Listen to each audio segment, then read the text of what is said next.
नमस्कार दोस्तों, स्वागत है आपका शापित कथाएं में। एक बार फिर मैं आप सबके बीच हाजिर हूँ एक नई भूतिया कहानी लेकर।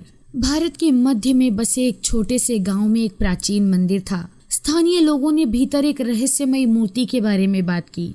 इसकी उत्पत्ति किंवदंतियां और लोक कथाओं में डूबी हुई है।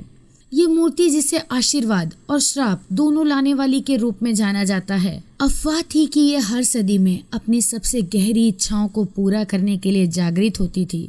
एक मनहूस रात में गांव ने खुद को एक भयानक सन्नाटे में घिरा हुआ पाया। चंद्रमा बादलों के घने घूंघट में पीछे छिपा हुआ था और हवा में एक बेचैन करने वाली ठंडक फैल गई थी। मंदिर में मूर्तियां अशुभ दृष्टि से देख रही थीं, क्योंकि हर दरार से अंधेरा छा रहा था। कहानियों के बारे में उत्सुक निडर किशोरों के एक समूह ने एक दूसरे को मंदिर में जाने और रहस्यमय मूर्ति को देखने का साहस किया। अपनी बहादुरी के लिए जाने जाने वाले अजय ने नेतृत्व किया। मंदिर के अंदर की हवा भारी हो गई और हॉल में फुसफुसाहटें गूंजने लगीं, जिससे समूह घबरा गया। उनकी फ्लैश लाइटें केवल क्षण भर के लिए अंधेरे के पर्दे को भेदने का काम करती थीं, जिससे फीके भित्ति चित्र और बिखरे हुए प्रसाद दिखाई देते थे। अंत में उनकी नजर उस देवता पर पड़ी जो गर्भगृह के भीतर छुपा हुआ था। मूर्ति भयानक दृश्य वाली, अंधकारमय और पूर्व सूचक थी।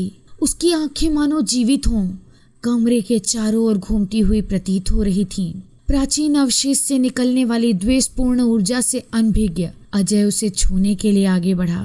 दिल की धड़कन में अंधेरे ने मंदिर को घेर लिया और चीखें हवा में भर गईं। किशोर तितर बितर हो गए थे, छाया की भूल भुलैया में खो गए थे। प्रत्येक ने प्रवेश द्वार पर वापस जाने का रास्ता खोजने के लिए संघर्ष किया, लेकिन उनका सबसे बड़ा डर वास्तविकता बन गया। एक एक करके किसी अदृश्य शक्ति द्वारा द्वेषपूर्ण सटीकता के साथ उनका शिकार किया गया। भाई बहन कृष्ण और सीता डर के मारे कांपते हुए एक कोने में छिपकर एक दूसरे से चिपक गए। फुसफुसाहटें तेज हो गईं, जिससे उनकी नसें खराब हो गईं। अचानक कृष्ण ने भयभीत होकर अपनी बहन की ओर देखा। जब वो उसकी ओर मुड़ी, उसकी आंखें खाली और जीवन से शून्य थीं।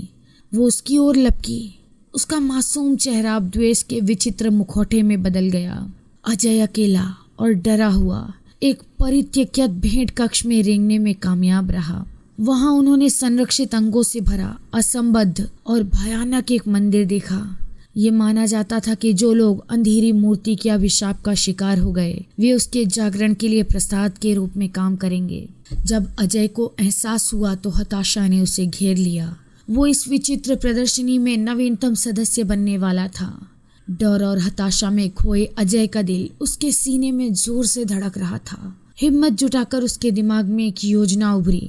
इससे पहले कि वो उसे पूरी तरह से खत्म कर दे, उसे अपने भीतर रेंग रही बुराई को मारने की जरूरत थी। अजय ने कांपते हाथों से अपने ऊपर ज्वलनशील तरल पदार्थ छिड़क लिया, जिससे उसका शरीर उसमें डूब गया। ये जानते हुए कि ये उसका आखिरी मौका होगा, उसने घने अंधेरे में माचिस जलाई, जिससे लौ जल उठी, जो उसे अंधेरी मूर्ति के चंगुल से मुक्त कर देगी। मंदिर में आग लगने और चीख पुकार मचने से विस्फोट हो गया, जिससे गांव में सदियों से व्याप्त दुष्ट उपस्थिति का शमन हो गया। जैसे ही आग शांत हुई और भोर हुई, ग्रामीण धीरे धीरे मंदिर के खंडहरों के पास पहुंचे। उनकी आंखें गंभीर भय से फटी हुई थीं। उस दिन के बाद से प्राचीन मंदिर को छोड़ दिया गया, जो सामने आई भयावहता का एक अंधकारमय अनुस्मारक था। शापित मूर्ति की कहानियां समय के साथ खामोश फुसफुसाहटों की रेत के नीचे दब गईं। अब पूरे छोटे से गांव में बच्चे और बुजुर्ग अंधेरी मूर्ति की कहानी सुनते हैं, जो एक अनुस्मारक है कि सबसे काली बुराई पवित्र भूमि के हृदय में जागृत हो सकती है।